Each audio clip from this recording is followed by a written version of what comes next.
Hello, हाय, नमस्ते, सत श्री अकाल। रेडियो हिंदुस्तान के मेरे प्यारे साथियों, मैं उमा प्रभाकरण एक बार फिर हाजिर हूँ घरेलू नुस्खों के साथ।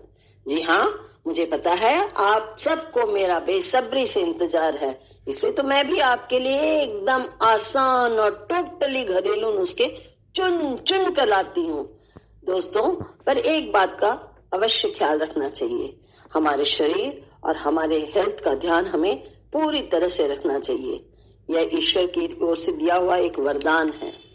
माना कि समय समय पर इसमें कोई समस्या आ जाती है, परंतु जहाँ समस्या है वहाँ समाधान है, और जहाँ समाधान है वहाँ अम्मा जी की रसोई है।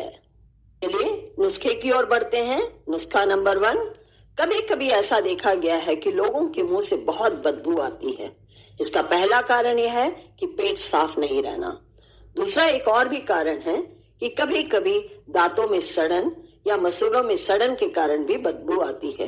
दोस्तों, दांतों से सड़न और मुंह में बदबू के कारण लोगों से बात करने में भी बड़ी एम्बैरेसमेंट फील होती है, बड़ा बुरा लगता है, परंतु इसमें घबराने की कोई बात नहीं है।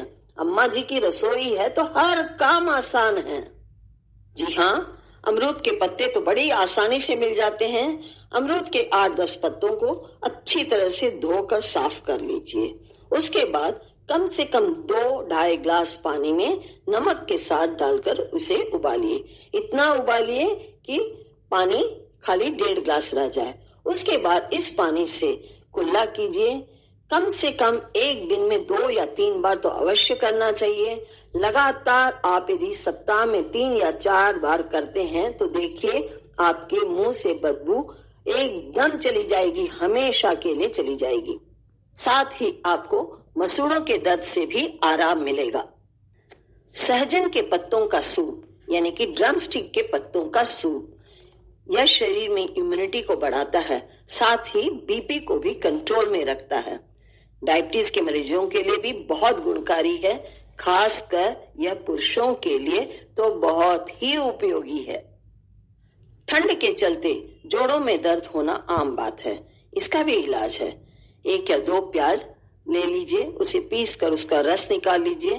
जितना प्याज का रस है उससे आधा उसमें सरसों का तेल मिला लें और अच्छी तरह से मिश्रण को मिक्स कर लीजिए। थोड़ी देर के लिए उसे ऐसे ही छोड़ दें। उसके बाद उस मिश्रण को लेकर जोड़ों में अच्छी तरह से मालिश करें। देखिए धीरे धीरे धीरे आपको आराम लगने लगेगा। खाने में सेंधा नमक का प्रयोग गैस की बीमारी को तो दूर करता ही है, साथ ही थायराइड के मरीजों के लिए भी बहुत ही लाभदायक है।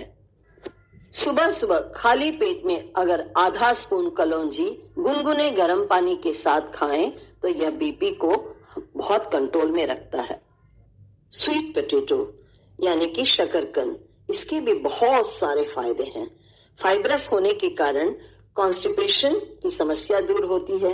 जिनके बदन में हीमोग्लोबिन की कमी है उन्हें शकरकंद का सेवन करना चाहिए, परंतु ध्यान रहे मधुमेह यानी कि डायबिटीज के रोगी इसे नहीं ले सकते। डेट्स की तरह शकरकंद भी शरीर में हीमोग्लोबिन की मात्रा को बढ़ाता है।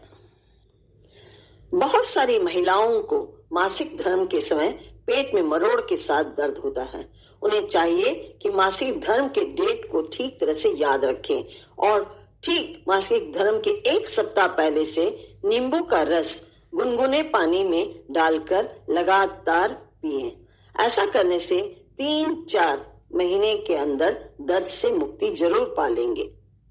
नाक में एलर्जी यानी कि नाक में खुजली, जी हाँ, यह शरीर को बहुत थका देता है क्योंकि नाक में खुजली होने के कारण छींकें बढ़ती जाती है। पपीता इसका सही इलाज है। जी हाँ, पके पपीते के अलावा कच्चे पपीते का भी सेवन करना चाहिए, परंतु यह ध्यान रहे कि पका पपीता अवश्य देसी होना चाहिए। यह बहुत ही लाभदायक है। यह आपके मोटापे को भी कम करता है, एलर्जी को भी कम करता है, आपको स्वस्थ रखता है। स्किन के लिए तो 100% यूजफुल है ही। तो रेडियो हिंदुस्तान के मेरे साथियों, अब उमा प्रभाकरण को इजाजत दें। आज के लिए बस इतना ही। मेरे दोस्तों, अम्मा जी की रसोई के दमदार नुस्खों के लिए सुनते रहें रेडियो हिंदुस्तान। दोस्तों, हमें लाइक और सब्सक्राइब करना ना भूलें। आपके लाइक का हमें बहुत इंतजार रहता है। आप जब लाइक करते हैं तो हम बहुत प्रोत्साहित होते हैं। तो सुनते रहें रेडियो हिंदुस्तान।